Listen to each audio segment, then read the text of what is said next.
ঘরের আগুনে পুড়ছে রাজশাহী বিএনপি। দলীয় বিশৃঙ্খলায় সাংগঠনিক কার্যক্রমেও পড়েছে ভাটা। আধিপত্য নিয়ে প্রায় হচ্ছে মারামারি।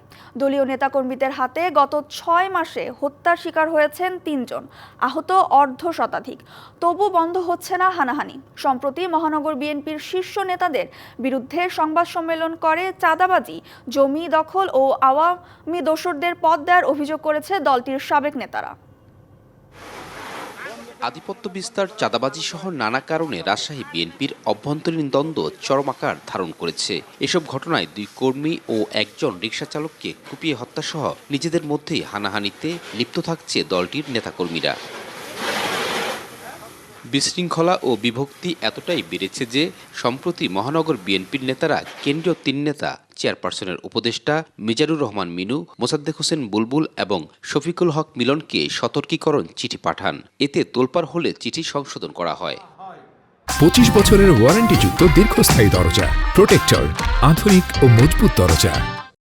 গত 11 মে মহানগর বিএনপির নেতাদের বিরুদ্ধে জমি দখল, চাঁদাবাজি ও আওয়ামী দোসরদের দলীয় পদ দেওয়ার প্রতিবাদ জানিয়ে সংবাদ সম্মেলন করেন দলটির সাবেক নেতারা।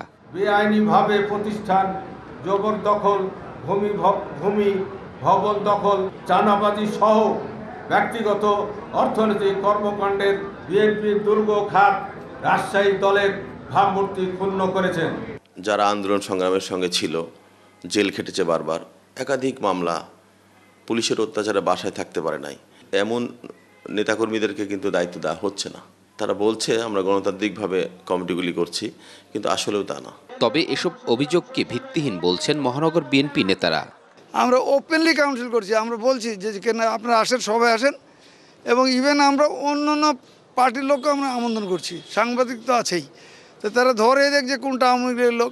তারা কিছু বক্তব্য দিয়েছে, তারা যেগুলো বলেছে সেগুলো উদ্দেশ্য প্রণোদিত, সেগুলো যে অভিযোগ করেছে অভিযোগটা সঠিক না। এদিকে দলীয় কোন্দলের নেতাকর্মীদের হাতে রাজশাহী নগরীতে 1 রিকশা চালক ও তানোরে 2 কর্মী খুন হয়েছেন।